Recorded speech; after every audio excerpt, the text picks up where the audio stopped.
formato, que es el formato de los seminarios web. Es primera vez que usamos este sistema en la Escuela de Derecho, así que esperamos que funcione bien. Por lo menos aparentemente está más libre de troleos y cosas de ese estilo, ¿no? Y bueno, la idea de este programa, de este foro, conversatorio, es fijarnos en algunas cosas de contingencia que han estado pasando y vamos a ir compartiendo la conversación entre los profesores y profesoras aquí presentes, pero también con el público. Hay una sección de preguntas y respuestas en las cuales pueden ir haciendo sus preguntas, y les vamos a ir dando posibilidades de hablar en la medida en que hayan preguntas atingentes a los temas que estamos conversando. Son las 8:32. Este programa, conversatorio va a durar hasta las 9:45 como más. Así que empecemos porque hay varios temas interesantes dando vueltas. El primero probablemente ha sido una de las discusiones más activas que hemos tenido en estas semanas, que tiene que ver con las posibilidades que tiene el Estado de intervenir directamente en algunas empresas o de requisar ciertos bienes.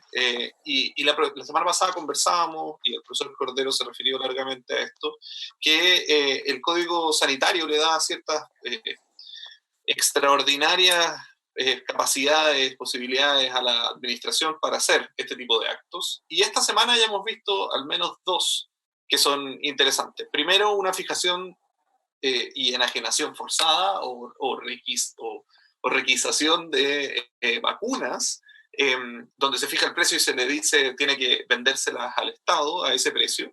Y en segundo lugar, un nombramiento de un delegado estatal en una clínica privada en Coquimbo. ¿Qué nos pueden decir estos dos actos? ¿Cómo se enmarca esto precisamente en los distintos estados, en el estado de catástrofe, en la declaración de catástrofe, en el Código Sanitario? ¿En qué estamos con estos puntos? Don José Miguel Valdivia. Hola, buenas noches, muchas gracias. Son preguntas bien complicadas las que estás haciendo. Yo creo que hace mucho tiempo que no teníamos una experiencia tan intensa de intervenciones de esta naturaleza, y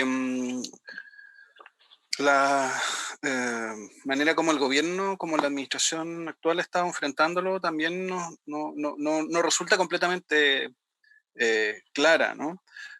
Cuando uno revisa la resolución que sirvió de base a esta especie de requisación de los medicamentos de las vacunas antiinfluenza, no se invoca las facultades de confiscar a las que normalmente tienen, digamos, están habilitadas a ejercer durante los estados de excepción las autoridades encargadas del control, ¿no? Y en cambio se refieren las facultades que le da la alerta sanitaria al Ministerio de Salud.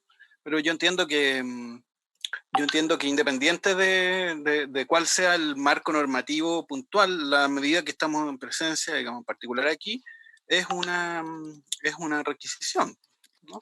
Es una enajenación forzosa desde un agente privado al sector público a cambio de una indemnización, de un precio que se determina en ese mismo acto. Hay algo como el gobierno no quiere reconocer que está ejerciendo una potestad, digamos, que es sumamente eh, eh, agresiva respecto de los derechos privados. Y algo parecido ocurre con el caso de la clínica Elqui en Coquimbo, ¿no? Estuve revisando noticias de prensa, pero no encontré el acto formal que dispone esta medida, y el ministro sale diciendo, bueno, vamos a imponer en cuanto a autoridad, pero obviamente estas medidas están negociadas con los actores involucrados. Hay algo particular en la manera de proceder, ¿no? Es evidente que son medidas que solamente se pueden hacer hoy día en el contexto de esta crisis importante, con el cúmulo de poderes que las reglas le han venido dando a las autoridades, sobre todo a las autoridades de salud. Pero aún así, probablemente por consideraciones ideológicas, o también por inseguridad, digamos, respecto de cuáles son los auténticos límites de sus prerrogativas, las autoridades están diciendo estas medidas las vamos a negociar primero. Es bien interesante eso. Sí, es llamativo en ese sentido que se esté utilizando este enfoque como responsivo frente a una necesidad tan urgente. De hecho, los autores de los enfoques responsivos precisamente señalan que cuando estamos frente a una situación de emergencia no se deberían utilizar esos enfoques, sino que debería usarse toda la fuerza del Estado en ese minuto. Pero también llama la atención que los propios empresarios han tomado algún tipo de acercamiento similar, haciendo donaciones y qué sé yo. En esa lógica, ¿qué podríamos esperar de el enfrentamiento que haya entre los gremios y el gobierno en las próximas semanas? Don Luis Cordero, no sé si tiene ahí una postura. Sí, mira, yo tengo algunas, no sé si tengo algunas diferencias, pero tengo algún énfasis distinto con los de José Miguel. El código sanitario siempre ha estado ahí. El código que nosotros tenemos viene heredado de la reforma del 67, pero su precedente es el del 30, luego el del 19. Ese es un modelo normativo de amplia habilitación. O sea, si ustedes leen el artículo 35 del Código Sanitario, que es en buena parte sobre la cual descansan las cosas que están sucediendo, hay otros que pueden estar asociados, precisamente para este caso de crisis sanitaria, ¿no? Y yo creo que desde hace muchos años nosotros hemos venido utilizando el Código Sanitario. La regulación sanitaria tiene estas grandes alamedas en el fondo. Ahora, ¿qué es lo que, si uno mira lo que ha hecho como el Estado, ¿no? El Estado ha hecho esencialmente como jugar al Lego y ha dicho, bueno, ok, ¿qué atribución tengo a este lado? Y entonces tengo el Código Sanitario, que yo creo que ha sido el principal protagonista, la alerta sanitaria. A mí no me parece tan responsivo el Código Sanitario como está planteado. De hecho, el paradigma sobre el cual está construido no lo es, sencillamente. Segundo, toma el estado de excepción constitucional de catástrofe, que yo creo que ha sido el que curiosamente pareciera ser el más intenso, pero irónicamente el que tiene un margen relativamente acotado de medidas que puede adoptar. O sea, de hecho, es desde el punto de vista de la política pública sanitaria, es mucho más eficaz utilizar el Código Sanitario que utilizar el estado de excepción constitucional de catástrofe. Y luego, en tercero, es la declaración de catástrofe de la ley de sismo y catástrofe, que entre otras cosas permite donaciones. Probablemente, si uno mira, yo no estoy diciendo ni se lo atribuyo a eso, ¿no? La política de donaciones del sector privado respecto de esto, del caso del COVID-19, nace precisamente o se comienza a divulgar después de que el gobierno dicta el decreto supremo de catástrofe, de la ley de sismo y catástrofe, que permite articular un set de herramientas que están ahí. Entonces, en algún lugar, yo supongo, hay alguien que está en el comando control mirando el conjunto de herramientas que tiene la administración pública para hacer este tipo de cosas. Claro, si uno mira lo que pasó con las vacunas, se parece una requisición, pero es como también puede ser una compraventa forzosa, ¿no? Lo particular, y en esto yo creo que yo creo que es relevante, es cómo ese acto administrativo está identificado. Ese acto administrativo está identificado como una medida sanitaria. O sea, yo creo que esto sería como las reflexiones hacia el futuro, ¿no? En la contingencia uno lo podría hacer perder en el marco analítico, pero si uno lo mira en términos prospectivos, lo que sí está claro es que esta crisis ha permitido que el genio de la botella del Código Sanitario salga. Yo creo que la interrogante futura que muchos podrían tener es ¿cuánto va a costar que ese genio vuelva a la botella? ¿No? Si es que tiene que volver, ¿no? Yo no lo tengo muy claro ahí. Ahora, ¿cuánto el nivel de profundidad? Yo solo quiero... Se habla del delegado en el caso de la clínica, yo no he visto el acto administrativo tampoco, pero lo que permite el decreto supremo número 4 es esencialmente coordinar la red asistencial público y privada. Cuando yo entiendo que el gobierno dice voy a tomar las administraciones para coordinar precisamente la red completa, en el fondo, ¿no? que es una medida que está autoabastecida, que se autoabastece porque su origen normativo es el decreto de alerta sanitaria. Y probablemente, si el conjunto de medidas está en el decreto de alerta sanitaria, uno debiera esperar que tan pronto se termine la crisis sanitaria, entonces esas potestades tiendan a diluirse hasta que el genio vuelva a salir de la botella. Ahora, lo que yo creo que sí nos enfrenta es a un dilema en términos prospectivos, de decir, ok, en crisis de estas características, ¿cuáles son las herramientas más eficaces? Hasta ahora las herramientas más eficaces están en el Código Sanitario, que responde a un paradigma normativo que discutirlo hoy día para muchos sería bastante dificultoso. Y en esa misma línea tú planteaste en una columna esta semana, hablaste del Código Sanitario y hablaste del tope que tiene esta norma, que es precisamente la privacidad de los pacientes en este caso. Pero al mismo tiempo se está dando una discusión bien particular sobre la instalación de cámaras con reconocimiento facial, por una parte, y por otra, la discusión que nos puso sobre la mesa el alcalde Lavín de tomarle la temperatura a las personas con las propias cámaras, que parece, a mi juicio, algo bastante distópico, pero que quizás podría quedar dentro de estas, digamos, de estos residuos del genio. O sea, cuando el genio vuelva a la botella, podríamos terminar con este tipo de cámara, por ejemplo, funcionando. O sea, yo no sé, la gente de derechos digitales ha trabajado más en esto. El tema de cámaras tiene una discusión bastante antigua por temas de seguridad. El caso más emblemático es el caso de los últimos, es el caso del globo de vigilancia de la comuna de Lo Barnechea. Ese es un caso que se litigó muy intensamente, y lo irónico es que en esa sentencia, recuerden que la regulación es estrictamente municipal y la gestión es privada, la Corte Suprema aceptó la vigilancia por seguridad pública, y la sentencia establece una serie de estándares que en rigor uno debiera esperar que esos estándares debieran estar en la ley. En materia sanitaria yo creo que el gran debate, aquí hay un dilema que no es menor, entre eficacia y garantía para datos personales tiene que ver con la trazabilidad. Hay mucha gente que está trabajando en temas de tecnología que dice, ok, bueno, tenemos los datos de las personas que están diagnosticadas, podríamos conocer, el Estado tiene los datos de las familias, tiene los datos de sus grupos familiares, y entonces podríamos trazar también esa figura. Hoy día con las normas del Código Sanitario, y si la autoridad tuviera una herramienta tecnológica, lo que puede hacer es, evidentemente, aquella persona que ha sido diagnosticada, el Código Sanitario le permite comunicarse directamente con la fuerza pública, tiene, por cierto, el auxilio de ella, y probablemente podría existir un tráfico de información ahí. La protección de datos personales en sanidad es bien tardía, ¿no?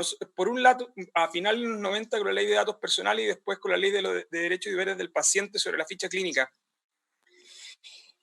Pero yo creo que hay buenas razones. Yo no me negaría a discutir eso, pero hay una discusión que inevitablemente se va a generar, es cómo utilizar inteligentemente bien los datos sanitarios para crisis de estas características. Y ahí viene la tensión con datos personales. Yo creo que ese es un escenario que es plausible discutirlo razonablemente bien. Lo que pasa es que, claro, el genio fuera de la botella ya no quiere solo tener esa discusión respecto de los datos sanitarios, que ya tienen un riesgo por fenómenos de discriminación, sino que también respecto a otros ámbitos como podrían ser seguridad. La pregunta es si la tecnología, no el derecho. Yo creo que aquí hay una pregunta, hay como también un traslado a la gente que trabaja en tecnología, es con las reglas del juego que tenemos hoy día, podemos hacer trazabilidad para la gestión de la política pública sanitaria y dejarlos, seguir manteniendo confinada esa discusión en ese lugar y no confundirlo con los temas de seguridad. Yo creo que confundirlo con los temas de seguridad va a distorsionar toda la política pública en este ámbito. Sí, efectivamente esa es una confusión que probablemente se dé, y bueno, vamos a ver qué va a pasar, por ejemplo, con la seguridad en los aeropuertos, a propósito de esta mezcla entre seguridad contra terrorismo y seguridad sanitaria. Siguiendo en la línea de la transparencia, ha habido otro debate. Dame un segundo, Diego. Ha habido otro debate que tiene que ver con la discrecionalidad en la toma de decisiones. Y en ese debate de la discrecionalidad en la toma de decisiones, lo que se ha venido abriendo es que las decisiones que toma el Ministerio de Salud no estarían siendo transparentadas en sus fundamentos. Incluso las personas que participan de los comités que asesoran al Ministerio de Salud han venido reclamando eso. Esa es la pregunta para José Miguel, pero vamos antes con Diego, que pidió la palabra. No, yo que antes de que nos moviéramos de tópico y nos moviéramos lejos de la requisición, o sea, lejos digamos, de la discusión del decreto que ordena la requisición, que habláramos un poco del mecanismo para la determinación del precio de estas vacunas, que igual yo lo encuentro un tema bien interesante, y creo que hay varias definiciones ahí, como desde una perspectiva regulatoria, en la manera en que la autoridad sanitaria determinó el precio con el cual compensa por la requisición. Digamos. O sea, el hecho de que haya determinado el precio en el mismo acto administrativo y el mecanismo en el que usó, yo creo que igual ahí hay algo que conversar. Dale nomás. Bueno, pensaba que la explicación la iban a hacer los administrativistas, pero... No. Revelemos el tema. Este es un punto tuyo de la conversación del otro día, así que yo me champatanería ahora. No, lo que pasa es que el precio al que se determina la requisición de las vacunas es el precio que había pagado o el precio que se había fijado por parte de las farmacias que habían comprado esa vacuna. Entonces, estas eran vacunas que las tenía el laboratorio, el Recalcine, pero que estaban en sus bodegas pendientes de entrega y ya estaban vendidas a retailers, a minoristas. Entonces, el precio que le habían pagado, o sea, que le iban a pagar esos minoristas, ¿sí? Ese es el precio que la autoridad sanitaria considera que tiene que pagar.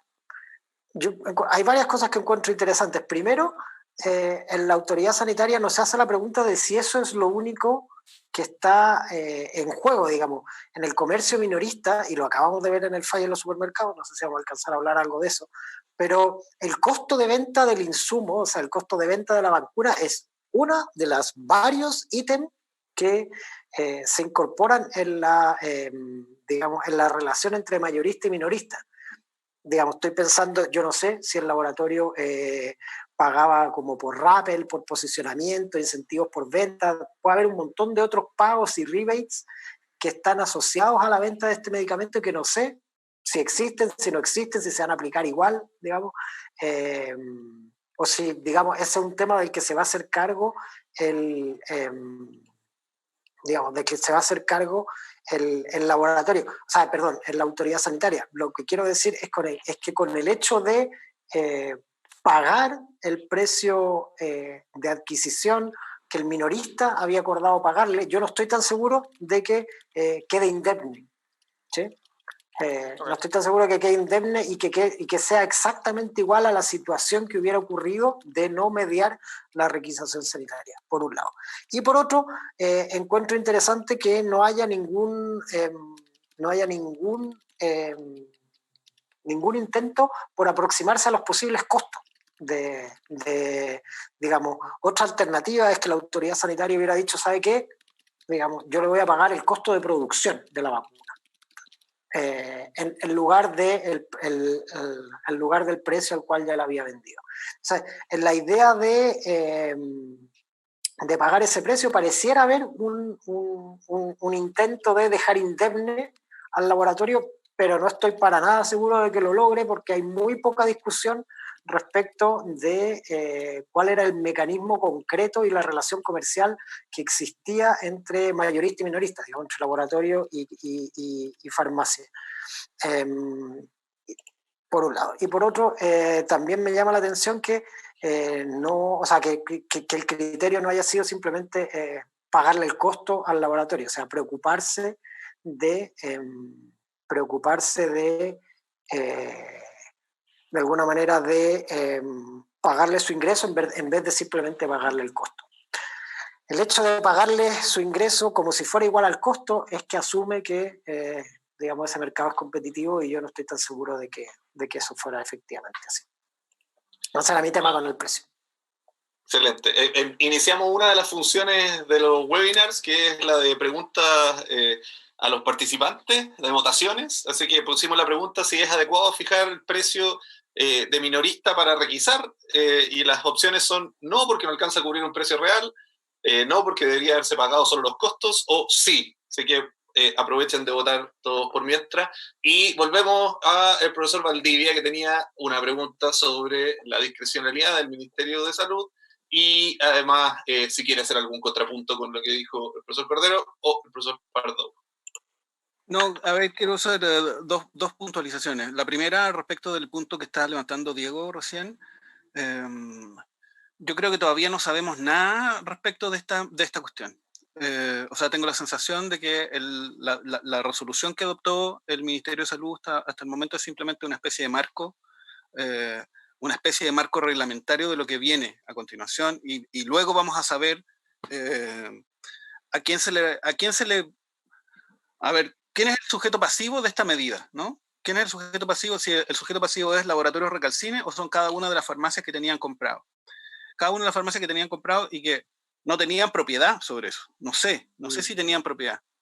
Porque ahí hay una pregunta, digamos, súper de derecho civil que puede dar paso a problemas, digamos, a enredos de otra naturaleza. Es posible incluso que esos remedios que tenían compradas las farmacias estuvieran a su vez vendidos o prometidos vender a personas, ¿no? Yo estuve a punto de comprar la vacuna pocos días antes, y ahora ya creo que no tiene ningún sentido. Entonces puede haber un problema también en cadena de derechos, de expectativas que se ven defraudados y que también tendría que ser compensado en cierto modo, pienso, ¿no? Entonces, estoy de acuerdo con tu punto. Aquí hay cuestiones que no están siendo compensadas por este precio, pero no sé cuál va a ser el límite y no sé si tampoco tenga mucha plausibilidad esperar que esos otros expectativas sean compensadas en este momento. Oye, y respecto de la observación de la pregunta sobre discrecionalidad, yo tampoco sé muy bien cómo responderla. El profesor Cordero, que se remite con tanta fe al Código Sanitario, el Código Sanitario dice muy pocas cosas en relación con esto, ¿no? Dice que la alerta sanitaria básicamente le permite a la autoridad adoptar medidas extraordinarias. Probablemente ahí está el genio, ¿no? El genio está en que la regla no dice nada, o le entrega una habilitación tan extendida al Ministerio de Salud, a la autoridad sanitaria, quien sea, para adoptar medidas que en el fondo se permite, bueno, un montón de cosas que hoy día no sabemos cuál es su tope. Y toda la discrecionalidad o todo el secretismo que estamos viendo hoy día por parte de las decisiones que está tomando el MinSal se deben, desde luego, a una situación, digamos, excepcional que estamos viviendo, donde se necesita tomar muchísimas decisiones en muy poco tiempo. Hay muy poco escrutinio de facto. Y enseguida, porque este marco normativo, como te digo, hoy día el marco de referencia está dado por el Decreto Supremo 4, que ha sido reformado no sé cuántas veces. Y que vamos parchando a cada rato diciendo, bueno, además va a poder hacer esto, además va a poder hacer esto. Esa es hoy día la ley. Yo creo que en toda esta materia se necesitaría, si lo discutiéramos hoy, ¿no?, un marco normativo de referencia, necesitaríamos respetar muchas reservas de ley importantes que dado que este texto es antiguo, nos estamos evitando ese problema de una manera bien olímpica, ¿no? Claro. Oye, déjame complejizar. Bueno, vamos a ver qué pasó con la votación del público. Me parece que pueden verla en sus pantallas ahora. La mayoría de los espectadores creen que no, que se deberían haber pagado solamente los costos de estas vacunas. Y hay un porcentaje importante que apoya el sí, muy pocos que están en la lógica de que se debería haber pagado un precio más real, digamos, como el que está, como una de las opciones que dijo Diego. Quiero complejizar el tema que estamos conversando de la fijación de este precio, preguntándole una cosa a Danae. ¿Qué pasa si es que la autoridad ordena una fijación de precios u otra medida administrativa y esas medidas administrativas devienen en un ilícito anticompetitivo? ¿En qué escenario nos encontraríamos si es que eso sucede y qué podrían hacer entonces los competidores en alguna industria si es que llegase a suceder esto? Los mismos precios que se fijaron para las vacunas podrían incluso ser un elemento que sirviera para anular la competencia en ese mercado de vacunas. Bueno,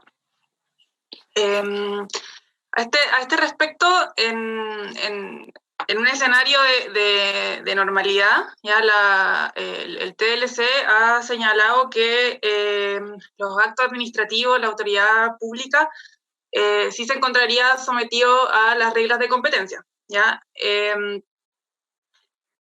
Esto ya de por sí trae ciertos problemas, ¿ya? Dado que la lógica de la autoridad es, ¿no es cierto?, satisfacer ciertos intereses públicos que le están encomendados por la ley, ¿ya? Estos intereses públicos no siempre están alineados con las normas de competencia, ¿ya? Hay ciertos fines que funcionan mejor cuando no se aplican criterios de competencia por su propia lógica, cuando no estamos frente a un mercado propiamente tal, etc. Bueno, y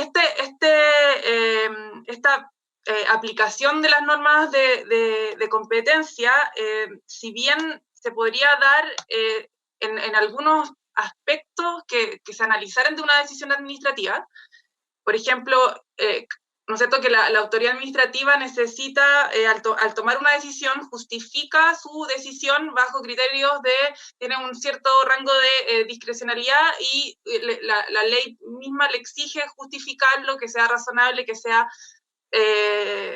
racional, etc. ¿Ya? Y uno de estos criterios se entiende incorporado, es el criterio de competencia que puede o no primar, ¿ya? Dependiendo del objetivo que quiera cumplir. Que esto sea revisado por una autoridad de competencia genera problemas porque, o sea, ¿por qué la competencia debería ser un principio o un bien que esté por sobre las decisiones que tiene que tomar la autoridad cuando ésta está cumpliendo la ley? ¿Ya? Esa es como una pregunta. El TLC incluso ha llegado a sancionar autoridades públicas por cometer actos atentatorios contra la ley de competencia, ha hecho modificar ciertos actos administrativos, ha sugerido modificar, etc. Pero dejémoslo en que en un contexto normal esto ya genera como cierto, al menos para mí, genera cierto problema, ¿ya? Sobre todo porque muchas veces los intereses públicos no tienen que operar bajo una lógica de mercado. Sí, hay ciertos aspectos obviamente que sí, porque se entiende que el mercado es la mejor manera o la manera más eficiente de asignar ciertos precios, de comprar, vender, etc. ¿Ya? Pero en general hay ciertos fines que desplazan un poco a la competencia. Ahora, en un contexto de crisis, esta situación se ve aún más como... es más radical, ¿verdad? Porque el objetivo de política pública es aún más evidente, es más urgente, es más apremiante, y en este caso está en riesgo la salud y la vida de la población. Entonces, las autoridades de competencia, tanto en Chile como en el extranjero, ya han sacado varias declaraciones señalando que se van a flexibilizar, ¿verdad?, la aplicación de los criterios de competencia. Y eso es un poco lo que hablamos la vez pasada sobre que la libre competencia en el fondo cede a la regulación o a la intervención. Entonces, lo que las autoridades de competencia están diciendo es que de ser necesario y bajo ciertos criterios y cumpliendo ciertos requisitos, los agentes del mercado podrían eventualmente coordinar ciertas acciones para poder enfrentar la crisis. Entonces, si es que las autoridades están diciendo eso respecto a particulares, ¿ya? Entonces, ¿qué le queda a la autoridad? Que el mismo ordenamiento jurídico, ¿ya? Le está dando la potestad, ¿ya?, de dictar medidas que consideren solo el cumplimiento del fin público para poder superar la catástrofe. Entonces, yo creo que si bien podría, o sea, si bien las medidas que toma la autoridad son precisamente anticompetitivas, o sea, puede ser la regulación, precisamente lo contrario a la libre competencia. Y eso es algo, una contradicción que también hicimos presente en el foro pasado. Entonces, decir o llegar a juzgar a una autoridad, ¿ya? Porque está cometiendo actos anticompetitivos, creo que no tiene mucho sentido, porque es el mismo ordenamiento jurídico el que le está diciendo, mira, dada esta crisis, pues tienes todas estas facultades. Obviamente tiene que seguir cumpliendo con los criterios de todos los actos administrativos, ya, estar justificado, cumplir con los procedimientos necesarios, etcétera, y por ende puede ser también controlado en su legalidad, ¿ya? Pero llegar a juzgarlo desde la óptica de la libre competencia es no entender que en este caso la regulación y el fin público que la regulación está permitiendo satisfacer está por sobre las normas de competencia. Y en mi opinión, creo que obviamente teniendo prevenciones, si un agente particular se ve obligado por autoridad a llevar a cabo ciertos actos que en principio podrían ser constitutivos de ilícito anticompetitivo, o sea, es ya una justificación aún mayor para que esa conducta no sea sancionada. Si las mismas autoridades de competencia están diciendo, aún sin obligación, sin un acto que te obliga a hacerlo, vamos a estar, como entre comillas, aceptando este tipo de actos que en un tiempo normal serían anticompetitivos. Entonces, cuando hay una auto de autoridad, creo que justificaría aún más el actuar de los particulares. Claro, gracias.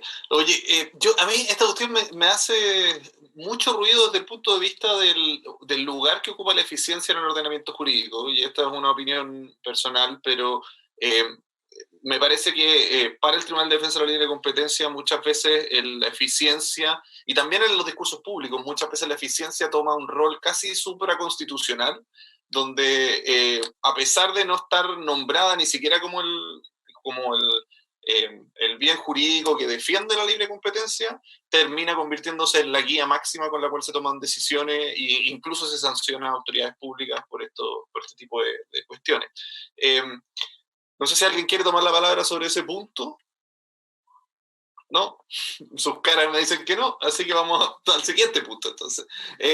Porque esta semana tuvimos, siguiendo con el tema de competencia, esta semana tuvimos efectivamente el fallo por la colusión de los supermercados en el caso de los pollos, donde la tercera sala de la Corte Suprema finalmente dio vuelta el fallo del Tribunal de Defensa de la Libre Competencia y sancionó a SMU, a Cencosud y a Walmart por haber participado del esquema de colusión de los productores de pollo.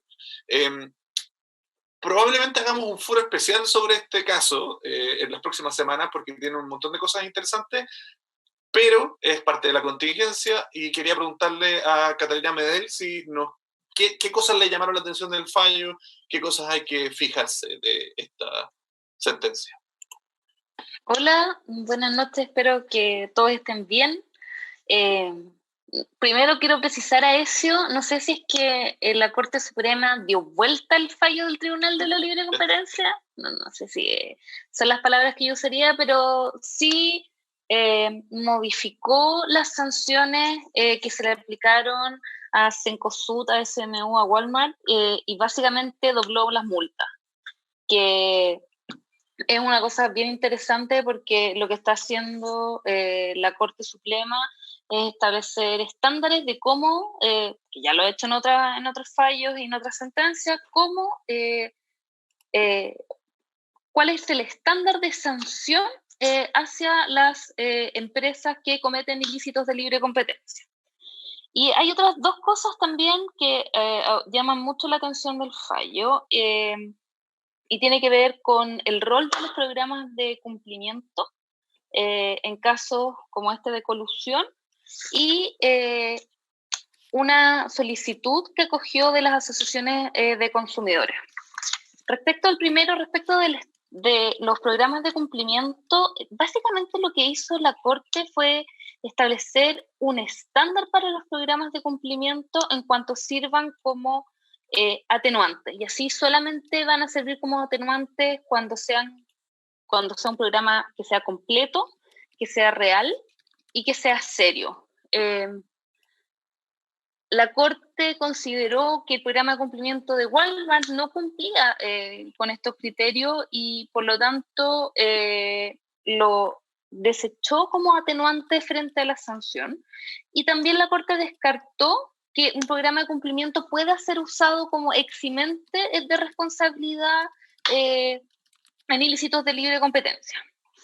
Y respecto a lo segundo, respecto de la solicitud de las asociaciones de consumidores, es muy interesante porque acoge una solicitud de las asociaciones que piden que se revisen otros mercados en los cuales también podrían haberse incurrido en algunos tipos de ilícitos, y le indica a la Fiscalía Nacional Económica que tiene que realizar una nueva investigación, lo cual uno podría tomarlo también como una crítica directa a la Fiscalía Nacional Económica por no haber realizado la investigación de los mercados, por ejemplo, del vino, de la carne de cerdo, de los lácteos o de la carne de pavo.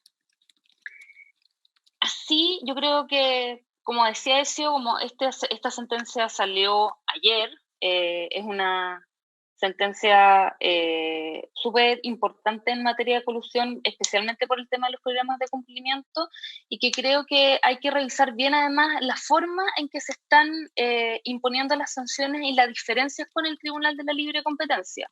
Por una cuestión de diseño institucional, hoy la Corte Suprema tiene un rol súper relevante en las sanciones que se imponen en ilícitos de competencia. Al final, es la Corte Suprema quien determina cuál es la sanción, a quién se le impone, cuáles son los estándares de cumplimiento o de incumplimiento de los ilícitos de libre competencia, y que creo razonable empezar a cuestionarse si es que eso es lo que nosotros esperamos de nuestro diseño, o deberíamos entregarle un poco más de confianza al Tribunal de la Libre Competencia como un tribunal especializado y permitir que la revisión de la Corte Suprema fuese una revisión restringida a cuestiones de procedimiento y de derecho, y no, por ejemplo, de restablecer sanciones o de reevaluar actos para ver si son o no contrarios a la libre competencia. Ni siquiera voy a pasar por mí, sino que voy a poner a don Luis Cordero. Estás sin audio, Luis. Ah, sí. Es como que... Esto es como un acto de provocación, ¿no? Yo, como bien saben, tengo sentimientos encontrados por una cuestión de diseño.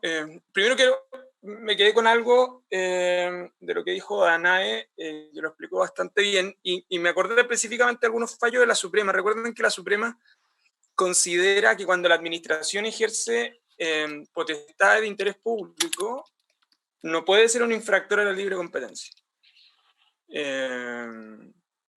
Y ha sido bien severa en ese sentido, en el fondo, ¿no? Y hay otra discusión si acaso el tribunal podría involucrarse en ese tipo de cuestiones, pero por lo menos la Suprema ha sido bien clara en términos de si la autoridad tiene que someterse a los estándares de libre competencia, pero ojo que cuando ejerce funciones de interés público, potestades públicas, ojo con eso, que yo entendería que no está dentro de esa categoría, dice la Suprema.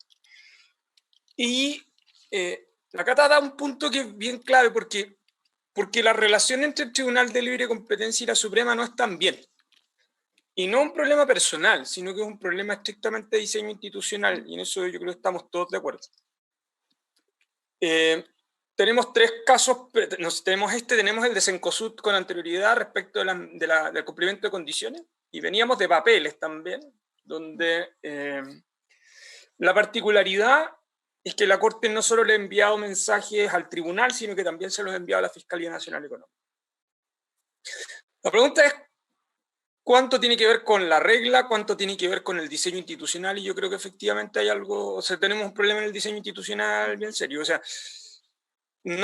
si tenemos una pretensión de tener un diseño donde vamos a un tribunal mixto donde los elementos de consideración, que además normativamente así están regulados, es decir, no solo los legales, sino que también los económicos, forman parte de la argumentación para decidir, en un diseño institucional razonable, el que está a cargo de la revisión debiera actuar con cierto nivel de deferencia. Yo creo que tenemos un problema en el diseño de recursos, ciertamente. Tribunal ambiental que se construyó mirando esto, la gran precaución que tomó el Congreso fue evitar reproducir el recurso de reclamación, y por eso tiene esta casación tan acotada. Pero ojo con la casación también, porque recuerden que en aquellos lugares donde la casación está todavía acotada, en los procedimientos especiales, por el otro costado aparece el Tribunal Constitucional diciendo, ojo, que limitar las causales de casación viola también la regla del debido proceso y el derecho al recurso, ¿no? O sea, entonces como que estamos metidos en un ámbito muy complejo, porque cuando uno habla con los especialistas de competencia, sobre todo con los economistas que dicen, pero ¿por qué no sacamos la Suprema de esto? Bueno, yo le diría que el diseño constitucional impide que saquemos la Suprema de esto. Porque además, les quiero recordar otra cosa, que en aquellos casos donde el sistema legal saca a la Suprema de los recursos, eso es lo que pasa en compras públicas, eso es lo que pasa en transparencia, la Corte ha entendido entonces que procede la queja, y entonces ha utilizado la queja como si fuera un verdadero recurso de reclamación o de casación, ¿no? Entonces yo tengo la impresión que lo razonable, o sea, yo en esto, desde este punto de vista, yo a esta altura solo me atrevería a hablar en borrador, ¿no? En vez de seguir reclamando cuál es la relación entre el Tribunal de Libre Competencia y la Corte Suprema, la pregunta que quizás debiéramos hacer es, ¿por qué no una a la francesa, ¿no? ¿Por qué en verdad cuando la Suprema tiene que resolver una cuestión de libre competencia, la integración de la sala debiera tener una cierta particularidad? Más que seguir lamentándolo, porque yo creo que esta relación va a seguir siendo una relación compleja, especialmente en sancionatorio. Y con esto termino de decir. La doctrina de la Suprema en materia sancionatoria da lo mismo si esta es de libre competencia, si es ambiental, si es sanitaria, si es laboral, da lo mismo. La doctrina sancionatoria de la tercera sala es semejante a la que existe en el derecho comparado, que es cuando hay sanciones administrativas, el Tribunal Superior tiene plena jurisdicción. Entonces yo creo que parte de las reflexiones que uno debiera tener con estos casos acumulados es si en verdad uno, más que meter mano en el recurso, uno debiera meter mano en la integración de la Corte cuando tiene que resolver problemas de consideración técnica, en este caso de libre competencia. Pero por ahora es una idea al aire, ¿no? Yo todavía creo que hay que seguir dándole una vuelta y de hecho sigo teniendo muchísimas dudas sobre este punto. Eso. Gracias, Luis. Vamos a darle la palabra a Diego, pero antes les recuerdo que si quieren participar, hacer preguntas, hay una sección de preguntas y respuestas. Pueden escribir al tiro la pregunta si quieren. Al final vamos a abrir un espacio de preguntas y le vamos a dar el audio a quienes hayan hecho preguntas y quieran hacerlas por audio. A los que nos están viendo por LinkedIn, también pueden hacer las preguntas en el LinkedIn. Las personas, los periodistas de Estado Diario que nos están ayudando, están viendo esas preguntas y nos las van a entregar. Don Diego Pardo, ¿usted quiere? Yo más bien era una pregunta abierta si alguien entendió las razones de la Corte para doblar la multa, más allá de que lo encontró poco, digamos. A mí me sorprendió igual la sentencia. Este es un mercado súper complicado de entender, digamos. El cartel que se dio por probado, era súper difícil determinar la cuantía de los beneficios, porque por un montón de razones que podemos abordar después, pero el cartel supuestamente, bueno, ya no quedan más instancias, así que efectivamente el cartel que se probó que existía respecto del precio de adquisición de mayorista a minorista, no considera las otras cosas, o sea, había como una prohibición de vender debajo de ese precio. Entonces, como el test del but-for, o sea, cuál sería el contrafactual, es súper difícil de construir. Digamos, hubiera habido más promociones, si hubiera habido más promociones, digamos, el pollo crudo funcionaba como una especie de producto gancho, entonces llegaba la gente a comprar otras cosas. Es súper difícil, digamos, determinar la magnitud de los beneficios y de los perjuicios. Entonces, digamos, a mí me pareció curioso que el tribunal simplemente, o sea, que la Corte simplemente dijera, bueno, el doble, no es suficiente, entonces el doble. Como un poco que hay detrás de esa, digamos, de esa duplicidad, ¿por qué no el 50% más? ¿Por qué no el triple? No sé si alguien tiene alguna idea de dónde salió ese, digamos, ese doble o nada. Parece más una señal que otra cosa, ¿no?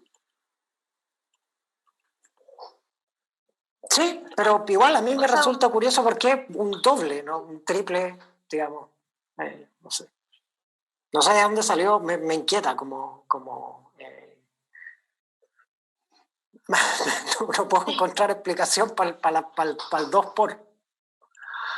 Debe tener que ver con la discrecionalidad más opaca, como lo que veníamos hablando antes de las medidas sanitarias. Yo creo que perdona, yo creo que no tiene más valor que mostrar la indignación de la Corte con la colusión, ¿no? Con otro capítulo más de colusión, que es una camiseta que se había puesto con anterioridad también. Y la otra razón es simplemente porque puede nomás, porque es la Corte Suprema. Y nadie le puede poner la pata encima. Por supuesto que nos genera un montón de preguntas. Una pregunta que ya debería estar instalada aquí es la de la reformación Pello, ¿no? ¿Cabe la reformación Pello en este tipo de materia? ¿Puede la Corte Suprema?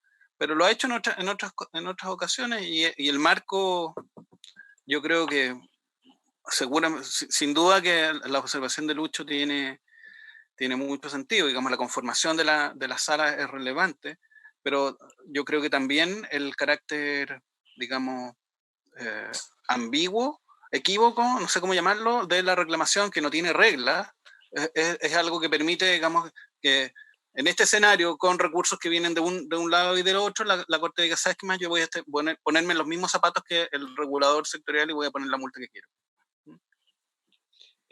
Quiero dos cosas. La primera, hay una nueva votación en curso. Si se meten abajo a votaciones, van a ver que estamos votando por cómo se debería resolver la relación entre Corte Suprema y Tribunal de Defensa de Libre Competencia. Pueden votar mientras tanto. Y quiero volver a Diego, porque así como a los supermercados en este periodo no les está yendo para nada mal, a otras empresas se les está yendo muy, muy mal. Y de respecto de esas empresas que les está yendo muy mal, se está hablando de salvatajes. ¿De dónde sacamos experiencias para los salvatajes? Una discusión que está en este minuto a nivel global. ¿Qué experiencia podemos mirar? ¿Qué han hecho otros países? Yo recuerdo que la experiencia de Estados Unidos en la crisis subprime fue muy criticada. He leído críticas ahora. ¿Qué nos puedes decir sobre eso?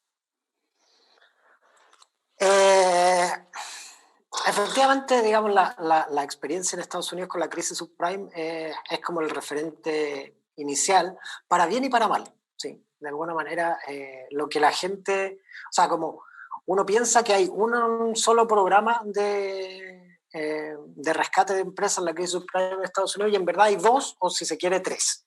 En el mercado financiero se produce una serie de paquetes. Uno de esos paquetes está dirigido a un banco que claramente tenía una importancia sistémica para la solvencia del mercado. Hay un paquete distinto para un mercado que para otras instituciones financieras que no lo tenían. Y después está el rescate a la industria automotriz, que tiene otras características y que funciona de manera completamente distinta.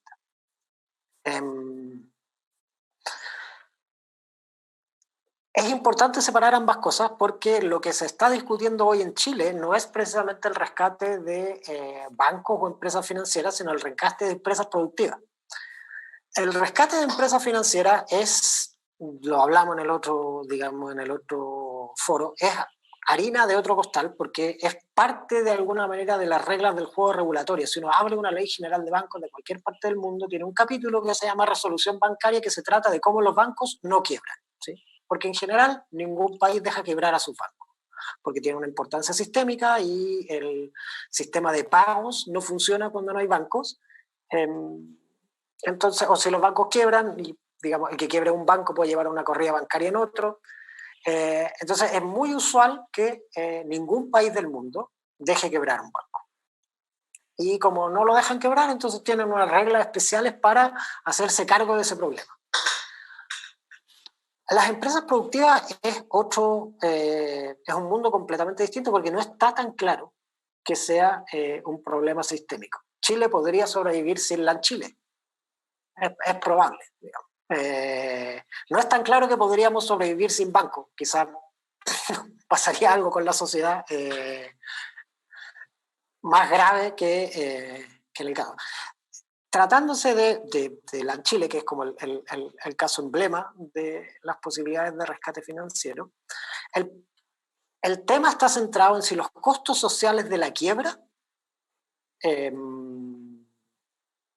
estamos dispuestos a enfrentarlo. Si una empresa como la Chile va a la quiebra, los aviones no van a desaparecer, lo más probable es que el edificio corporativo no desaparezca, simplemente se van a revender a algún otro dueño que en algún momento reiniciará el negocio, ¿sí?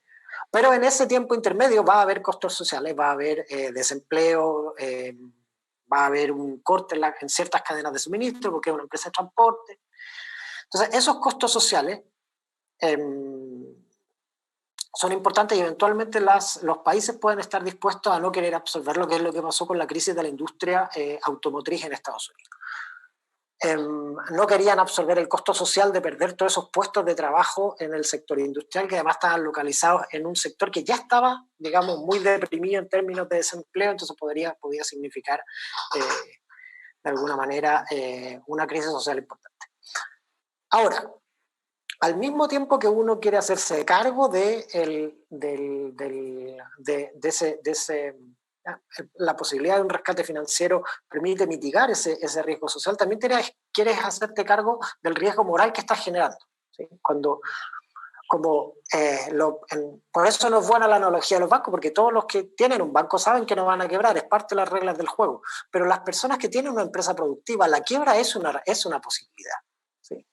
Digamos, y el hecho de que la quiebra sea una posibilidad es un incentivo muy importante, digamos, es lo que en principio hace que la gente haga su trabajo. Nosotros que estamos acá, digamos, somos académicos y seguramente hacemos nuestro trabajo como académicos porque nos gusta, pero también porque si lo hacemos mal nos echan, ¿sí? Tenemos la posibilidad del exit, es una realidad. Las empresas es un poco lo mismo, supongo que los empresarios se dedican a lo que hacen porque les gusta, pero también, digamos, tratan de poner su mejor esfuerzo porque si no lo hacen bien, quiebran. Entonces, cuando uno impide o entrega un paquete de rescate financiero, lo que genera es un incentivo bien perverso, que es el riesgo moral, de que las sucesivas empresas no se comporten como se deberían comportar, ¿sí? Entonces, si uno hace un rescate financiero a LAN, digamos, ¿qué va a pasar con la siguiente empresa de transporte? Va a asumir que no va a quebrar y por lo tanto se va a sobreendeudar, va a empezar a repartir bonos a sus gerentes, no se va a preocupar menos de su solvencia financiera.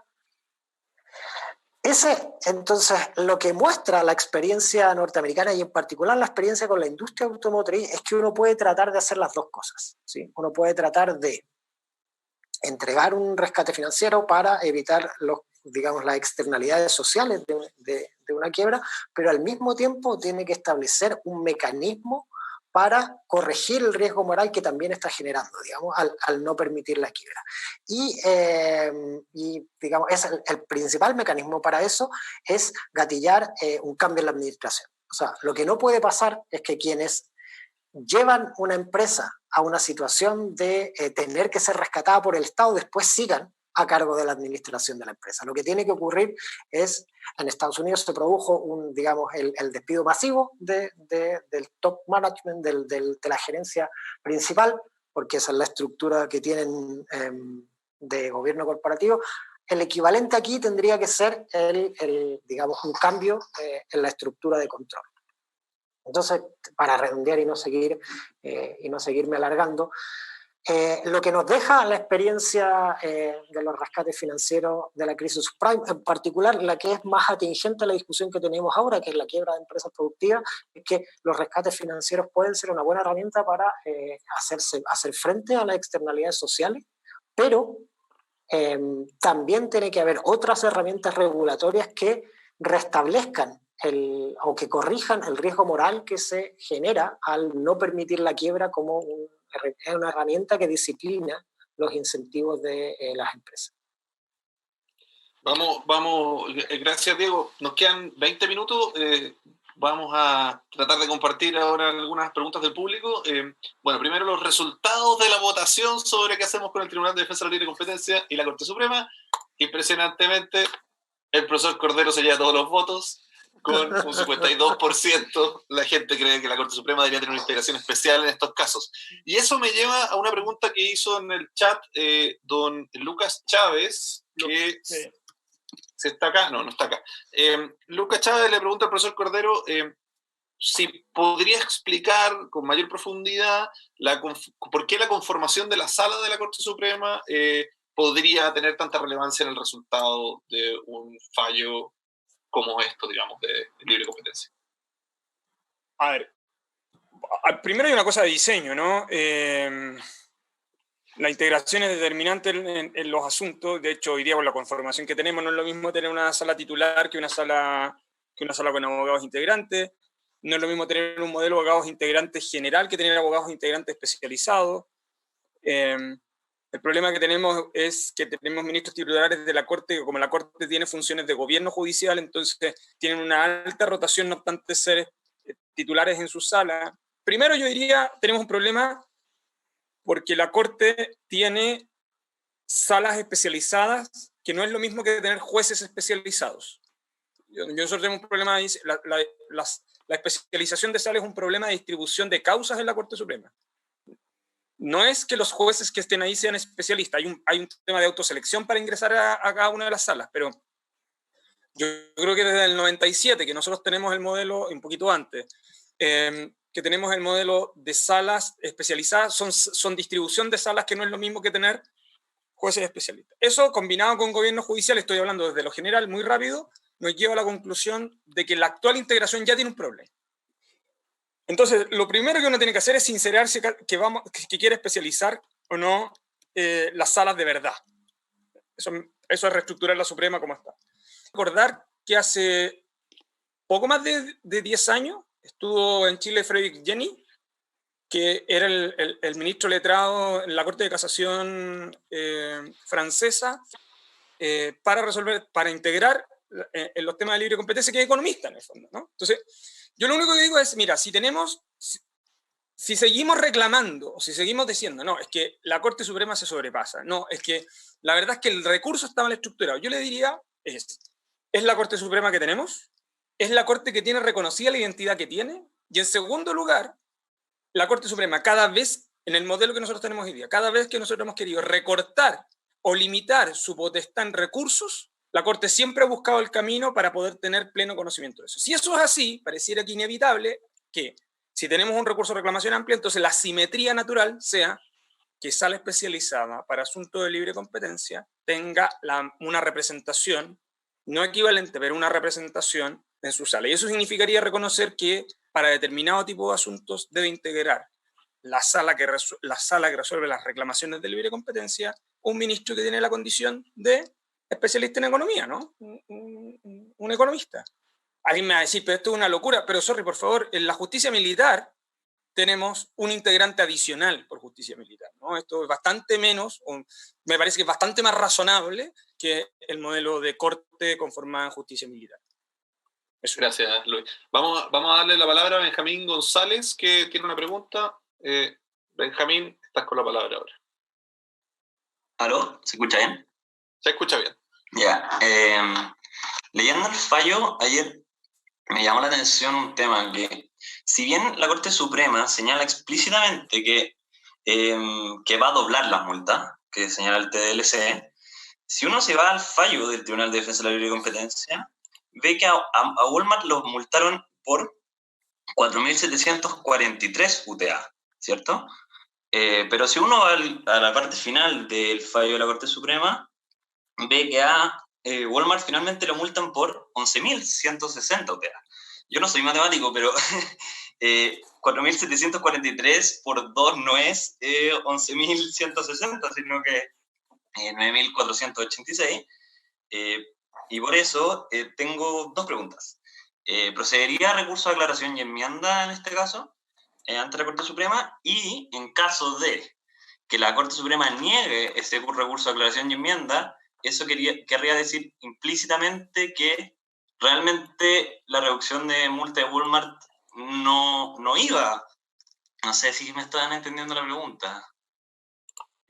Un poco la segunda parte ¿verdad? Lo discutí ayer con el Mano Abarca este tema y no sé si... Catalina Medel, tiene usted la palabra. Ya, Gracias, Benjamín.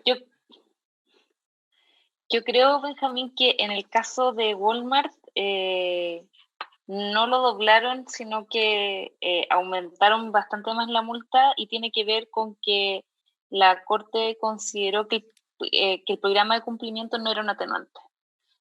Al eliminar el programa de cumplimiento de Walmart, yo creo que la Corte consideró que tenía que subir importantemente la multa. Una visión mía. Pero me gustaría que repitieras la segunda pregunta porque no la entendí. Dame un segundo porque tengo que volver a... Permitirla, ahí está. Ya. Es que, claro, como la Corte Suprema señaló expresamente que iba a doblar las multas, y en el caso de Walmart no las dobló, ¿procede recurso de aclaración y enmienda?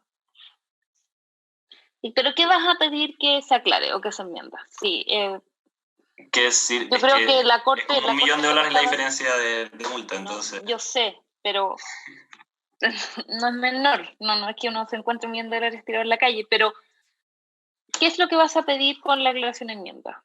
¿Vas a ir a pedirle a la Corte que te... Yo como abogado de Walmart pediría que si es que realmente se señaló expresamente que se iban a doblar las multas señaladas por el Tribunal de Defensa de la Libre Competencia y a mi representado no la doblaron realmente, sino que se equivocaron, no sé. ¿Tú crees que la Corte Suprema se equivocó en eso? Porque... O sea, es que la lectura es que señaló que... Es que, claro, esas son las dos lecturas. O realmente no consideró que el programa de compliance de Walmart cumplía los requisitos, que fuera serio, creíble y efectivo. Sí, o sea, no los cumple para la Claro, Corte. esa es la lectura, claro. Sí. Ya, esa es mi pregunta de fondo, si es que... Porque no lo señala expresamente tampoco, que el programa de Walmart no procede de la reducción de multas. Lo que pasa es que yo creo que lo que ve la Corte es que esto se mantuvo por un periodo de tiempo suficientemente largo como para al menos poner en duda si el programa de cumplimiento cumplía su función o no. Al final un programa de cumplimiento, como dice la Corte, completo, real y serio, quizás debiese haber como alertado de esto un poco antes. No lo sé, yo creo que está empezando a poner un estándar de qué es lo que se va a esperar de las empresas respecto a sus programas, y que puede ser, mire, ¿sabe qué? No digo que ocurra en este caso, estoy poniendo un caso hipotético. Por mucho que usted tenga un programa de cumplimiento, si la empresa se mantuvo en un cartel durante 10 años, usted no me puede decir que ese programa de cumplimiento era efectivo y que estaba funcionando, y por lo tanto, como no cumplía su función, tampoco sirve como atenuante para impedir la sanción, porque yo estaría dando los incentivos incorrectos al resto del mercado, porque les estaría diciendo que basta con tener un programa de cumplimiento en un papel o tener un gerente que se diga que tiene un programa de cumplimiento, pero si es que no cumple su función, no tiene sentido. Tenemos otra pregunta que viene pero que avanza en el mismo tema. Y viene del LinkedIn. Después de esto le vamos a dar la palabra a George Lambert, que la estaba pidiendo. Y recuerden que se hacen preguntas en las preguntas y respuestas, los panelistas pueden ir respondiéndoles al tiro en el mismo chat, que es de hecho lo que están haciendo varios de ellos con sus preguntas. Felipe Vega, en el LinkedIn, es un abogado que es especialista en libre competencia, dice, felicidades por la iniciativa. Una pregunta a Luis Cordero a propósito de su última intervención. Esta es una pregunta compleja.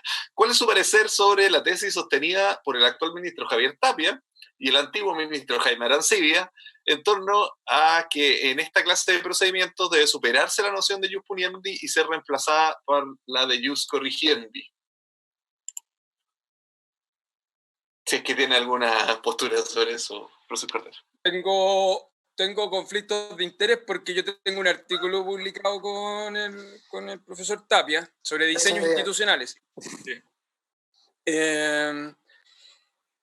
Y yo creo que la tesis de ese, que es el argumento que originalmente había trabajado Jaime Arancibia. Jaime Arancibia tiene un artículo publicado sobre esto en el librito de sanciones administrativas, que fue de una jornada de derecho administrativo, y él ha sido partidario de una tesis de esas características, que en el fondo es mirar en términos, mirar la sanción dentro de la lógica, dentro de la familia de una herramienta de regulación. Y es una interpretación con la cual yo tiendo a simpatizar en ámbitos de estas características. Lo que pasa es que para su construcción completa, diría yo, requiere de un marco analítico, un marco conceptual bastante de mayor densidad, porque ¿cuál es el fenómeno en el que nos encontramos hoy día? Que cuando ese marco analítico no tiene respuesta suficiente, la respuesta por default de la jurisprudencia es arrancarse el jus puniendi estatal. Por ejemplo, lo voy a decir del siguiente modo, lo voy a resumir del siguiente modo.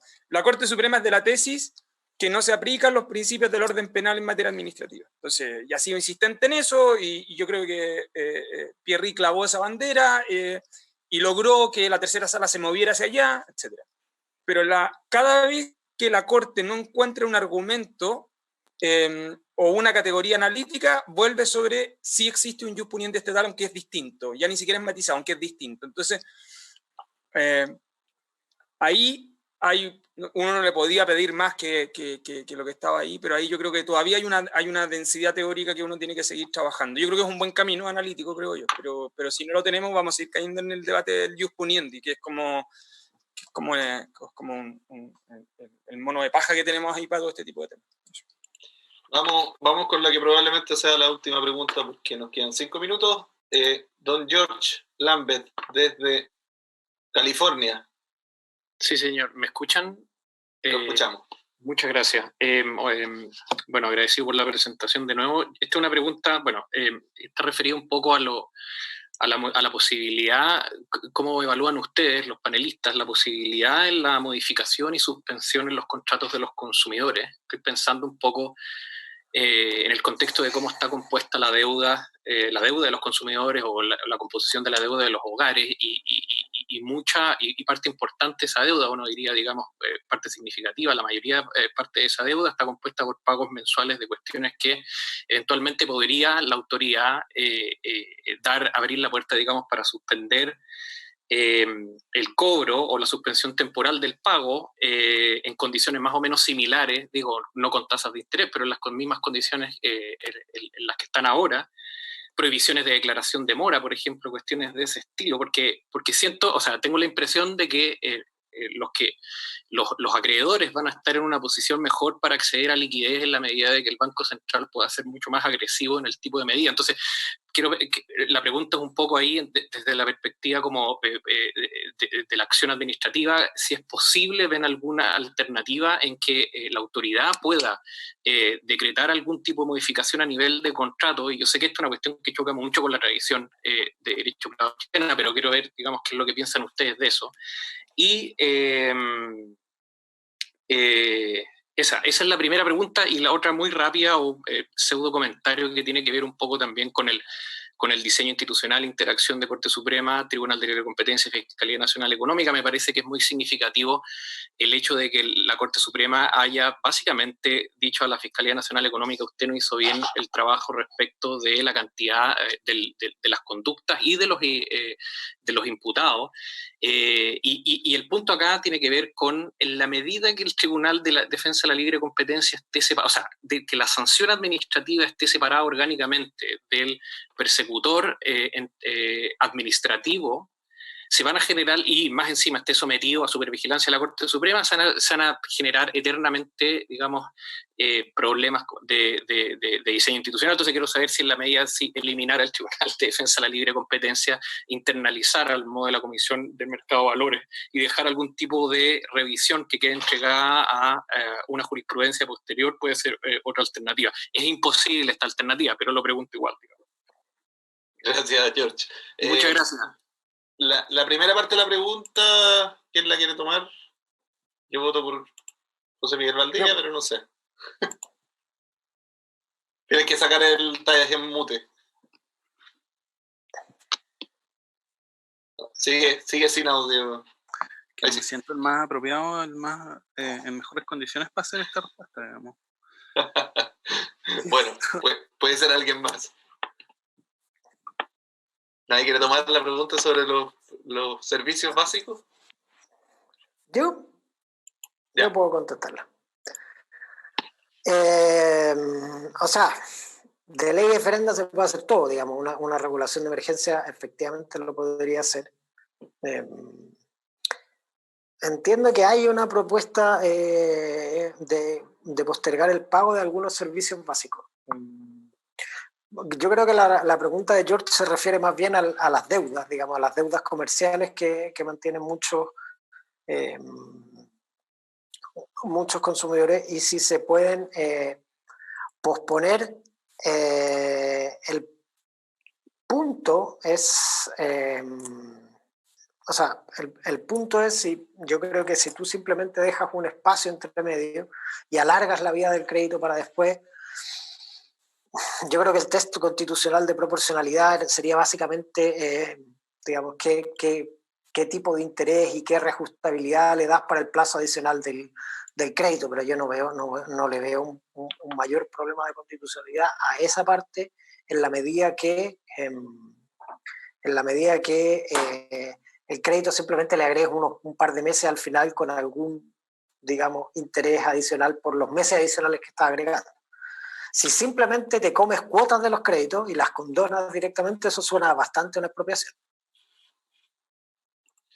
Muchas gracias, Diego. Estamos justo en la hora, nos quedaron algunas preguntas sin contestar, pero bueno, es bueno también respetar los tiempos, es tarde, a pesar de que mañana es feriado, aunque no se sienta que es feriado. Que les vaya muy bien, muchas gracias por acompañarnos en este foro. El próximo jueves volveremos con el mismo foro con nuevos temas, así que los esperamos ahí también. Y que tengan buena noche. Gracias.